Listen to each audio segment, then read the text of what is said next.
નમસ્તે વિદ્યાર્થીઓ, ધોરણ 11 ફિઝિક્સ ની અંદર હવે આપણે જોઈશું કે ઉદાહરણ નંબર 1 માં રકમનો કાયા મુજબ વરસાદ ઉપરથી નીચેની તરફ 35 મીટર પ્રતિ સેકન્ડની ઝડપથી પડે છે, જ્યારે થોડા સમય બાદ પૂર્વથી પશ્ચિમ તરફ 12 મીટર પ્રતિ સેકન્ડની ઝડપથી પવન ફૂંકાય છે, તો પવન ફૂંકાયા બાદ વરસાદનો પરિણામી વેગ અને તેની દિશા શોધવાની છે.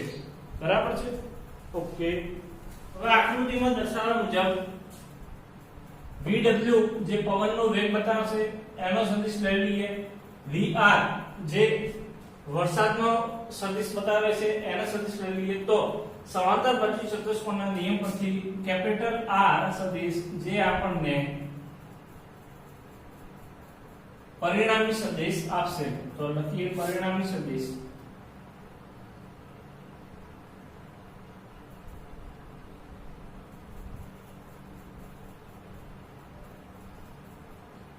R બરાબર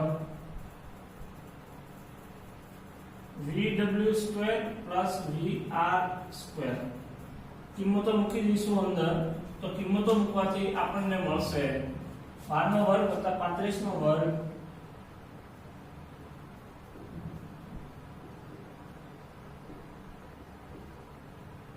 અને વર્ગમૂળ કાઢીશું તો આપણને ગણતરી કરતા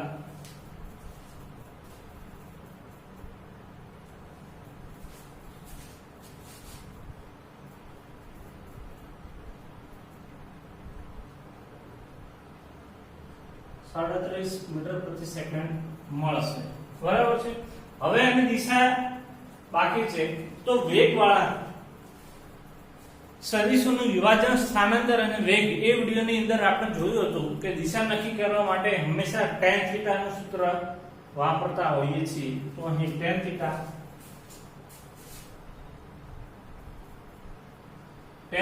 બરાબર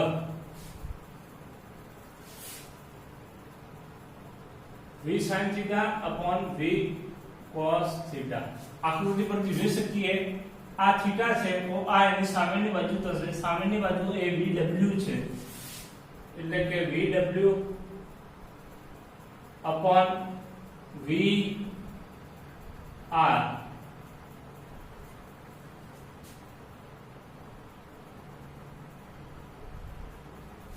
VW ની કિંમત આપણને આપેલી છે 12 ભાગ્યા 35, તેથી થીટા બરાબર tan ઇન્વર્સ 12 ભાગ્યા 35 અને આ સાદુરૂપ આપશો તો થીટા બરાબર tan 0.3428 અને tan ના કોષ્ટકમાં 0.3428 ની કિંમત શોધીશું તો એ કિંમત આપણને મળશે 18:55 મિનિટ, એટલે કે નિયર રેખનું 19 અંશ.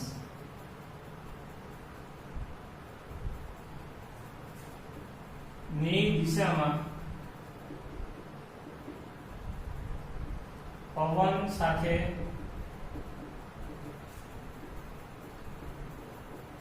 વરસાદનો અંતિમ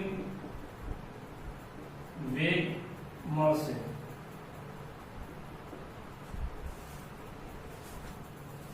તો હવે અહીંયા આપણે જોઈ શકીએ છીએ કે આ થશે VB અને આ થશે VC.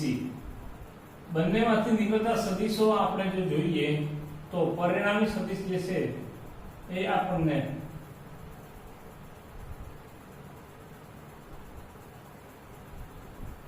આ રીતે મળશે. હવે અહીં ખાસ ધ્યાન જોવાનું છે કે ઉત્તર દિશાથી કરીને દક્ષિણ દિશા સુધીનો ખૂણો 180 અંશ થાય છે. આમાંથી 180 અંશમાંથી આટલો ખૂણો આપણે બાદ કરીશું 60, તો આ ખૂણો જે આપણને મળે છે એ મળશે 120 નો. અહીં પાણીના પ્રવાહ વડે ઉત્તર દિશા સાથે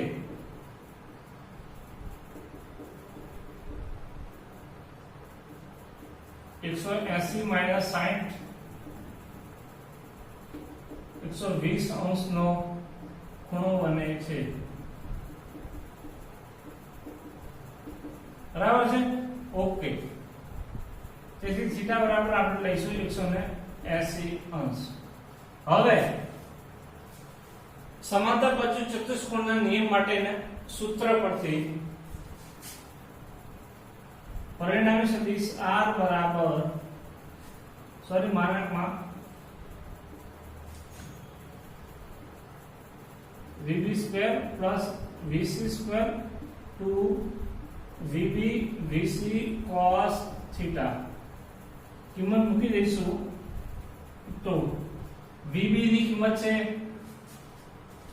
25 કિલોમીટર પ્રતિ કલાક એટલે 25 નો વર્ગ વત્તા VC વોટર કરંટ એનો વેગ છે 10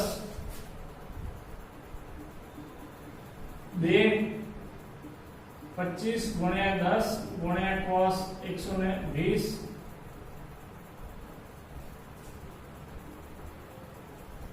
cos 120 એટલે 90 પ્લસ 30 એટલે sin 120 અને બીજા ચરણનો cos આપણો ઋણ વિધેય થશે એટલે -1/2 આવશે.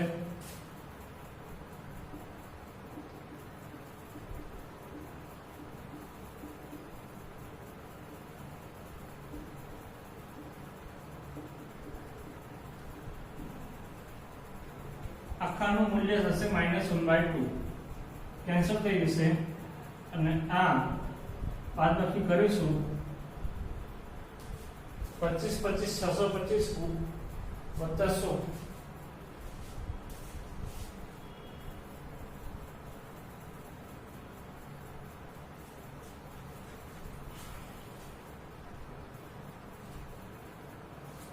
જે આપણને આપશે 625 વત્તા 100 માઈનસ 250 ને વર્ગનું કાઢીશું તો R બરાબર મળશે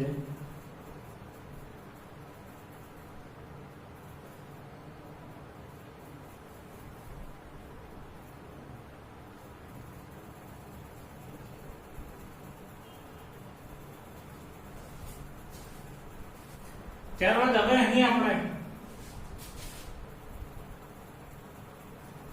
પરિણામી સદિશ R છે એના માટે દિશા શોધવાની છે. તો દિશા માટે આપણે જે છે સૂત્ર વાપરીશું sin નું સૂત્ર.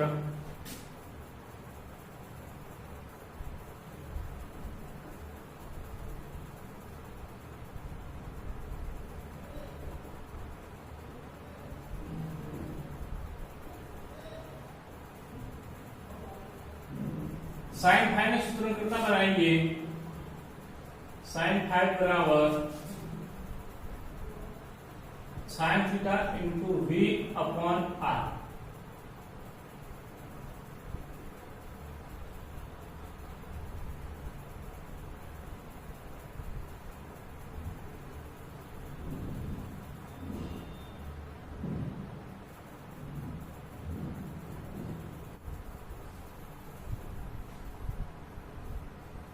થીટા ની કિંમત 120 મળે છે.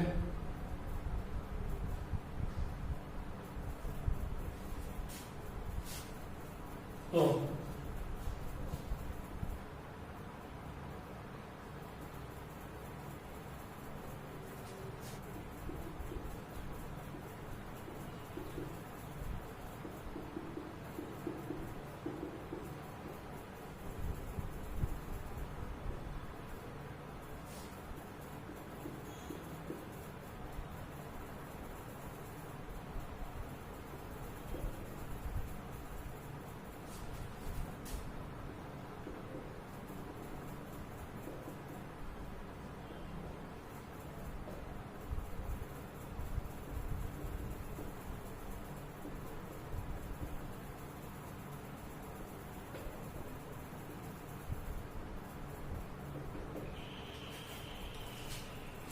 ત્યારબાદ હવે આપણે ઉદાહરણ નંબર 4 એની અંદર વાત કરીશું. ઉદાહરણ 4 માં આપણને સ્થાનાંતર આપેલું છે r બરાબર 3t i caret plus 2t square j caret plus 0.5 k caret બરાબર છે. ઓકે, હવે આ સ્થાનાંતર માટે આપણે પૂછેલું છે t સમય માટે વેગ અને t સમય માટે પ્રવેગ શોધો. તો સૌપ્રથમ આપણે સ્થાનાંતર જે છે એનું સમયની સાપેક્ષે વિકલન કરીશું.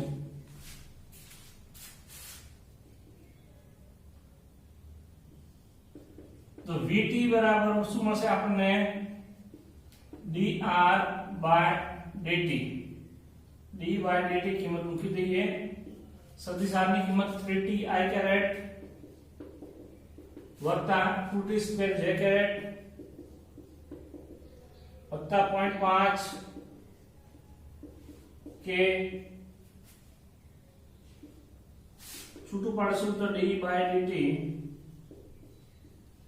3t into I caret વત્તા d/dt 2t square into j caret વત્તા d/dt 0.5 કે caret. હવે ખાસ ધ્યાન રાખજો કે આપણે વિકલન t ની સાપેક્ષમાં કરવાનું છે. તો અહીં t વાળું પદ છે હા ઓકે. તો અહીં ધ્યાન રાખજો ત્રણ સહગુણક છે. સહગુણક એમને એમ રહેશે.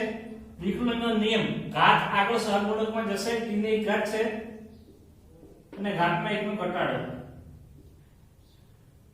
i કેરેટ વત્તા બે સહગુણક છે. t ની સાપેક્ષે વિકલન કરવાનું છે. t વાળું પદ છે ઓકે. તો બે હવે વિકલનનો નિયમ ઘાત આગળ સહગુણકમાં જશે અને ઘાતમાં એકનો ઘટાડો j કેરેટ વત્તા t ની સાપેક્ષે વિકલન કરવાનું છે. t વાળું પદ નથી 0.5 છે એટલે કે અચળ અને અચળનું વિકલન થશે 0. તો અહીં આપણને મળશે 3ti કેરેટ વત્તા 2 દુ 4 સોરી 0 ઘાત એટલે 1 4t j કેરેટ વત્તા 0. તો આપણને vt એટલે કે t સમયે વેગ નું મૂલ્ય 3i કેરેટ વત્તા 4t j કેરેટ મળશે. હવે ત્યારબાદ આપણે શોધીશું at એટલે કે t સમયે પ્રવેગ.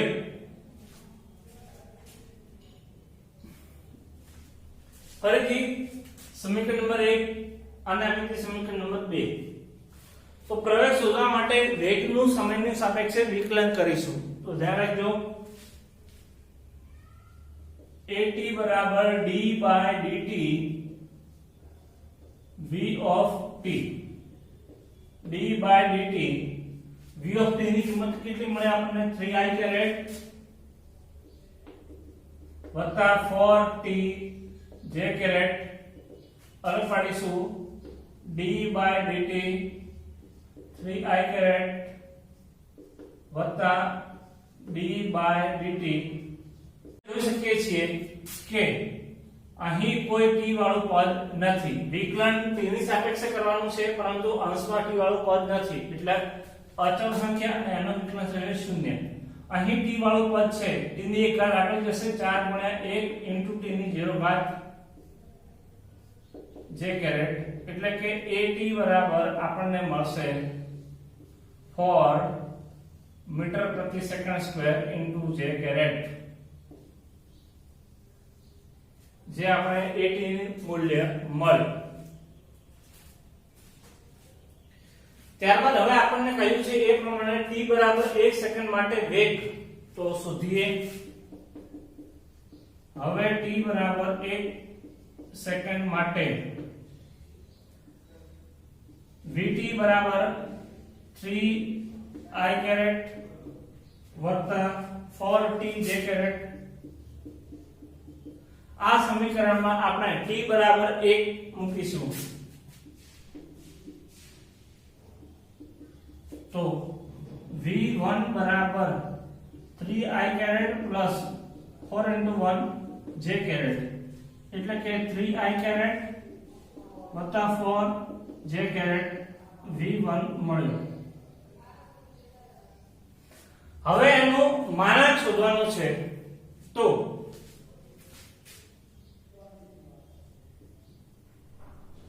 v બરાબર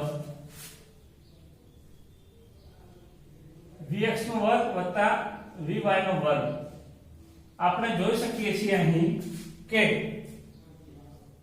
vx બરાબર થશે 3 અને vy બરાબર મળશે 4. vx એટલે x અક્ષની દિશામાં વેગનો ઘટક કે જે 3 છે, vy બરાબર y અક્ષની દિશામાં વેગનો ઘટક જેનું મૂલ્ય 4 છે. I અને j અનુક્રમે x અક્ષ અને y અક્ષની દિશા દર્શાવે છે. તો હવે આપણે જોઈશું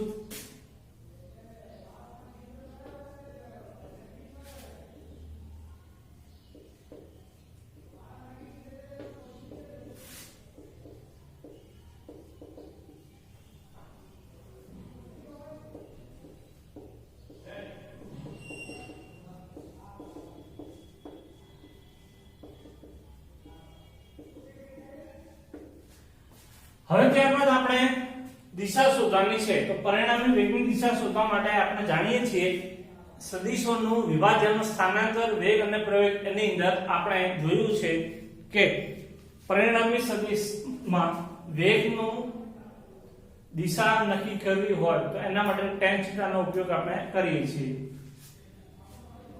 તો tan θ બરાબર vy upon vx.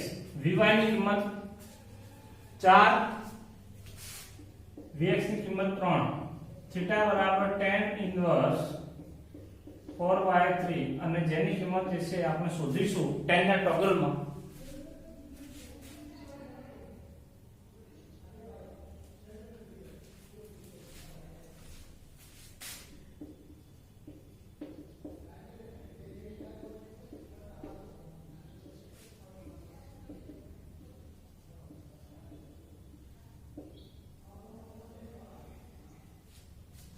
તો આમ પરિણામી દિશા એ 53 અંશ અને 8 મિનિટનો ખૂણો બનાવશે.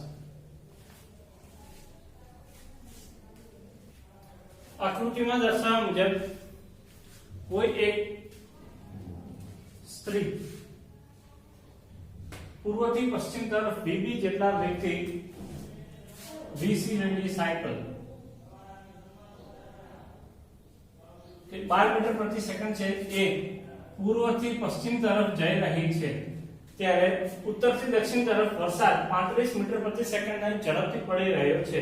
તો આ છોકરીએ વરસાદથી બચવા માટે પોતાની છત્રીને કેટલા ખૂણે રાખવી પડશે? તો ધ્યાનમાં રાખજો, વરસાદ ઉપરથી નીચે તરફ આવી રહ્યો છે અને સાયકલની ગતિ જે છે એ પશ્ચિમથી પૂર્વ તરફ છે.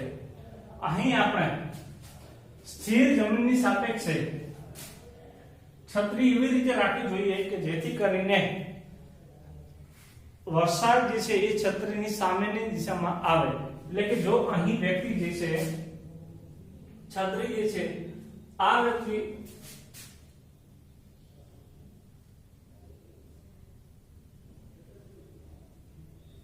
આ રીતે છત્રી રાખે તો એ વરસાદથી પડી શકે નહીં.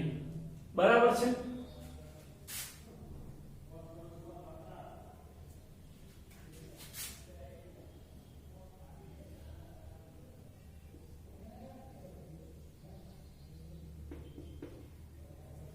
આગળ ચેક કરવાનું છે.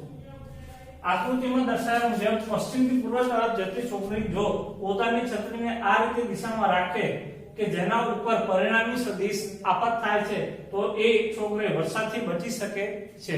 તો એના માટે આપણે પરિણામી સદિશની દિશા નક્કી કરવાની રહેશે. તો એના માટે થીટાનું સૂત્ર ખબર છે આપણને, tan θ બરાબર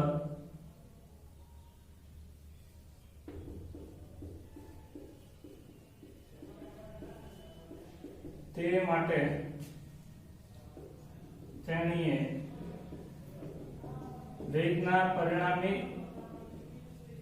સદિશ સાથે થીટા ખૂણો બને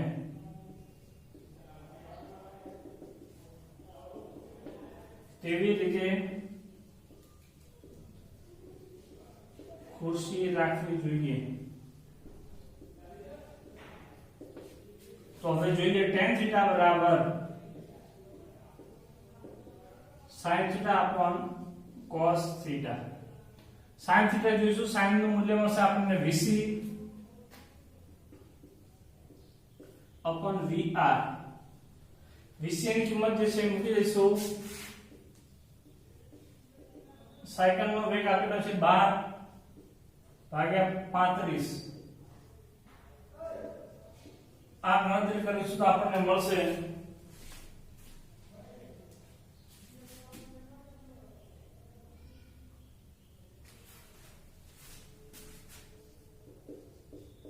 3429 અને થીટા બરાબર tan ઇન્વર્સ 0.3429 લેતા આપણને જવાબ મળશે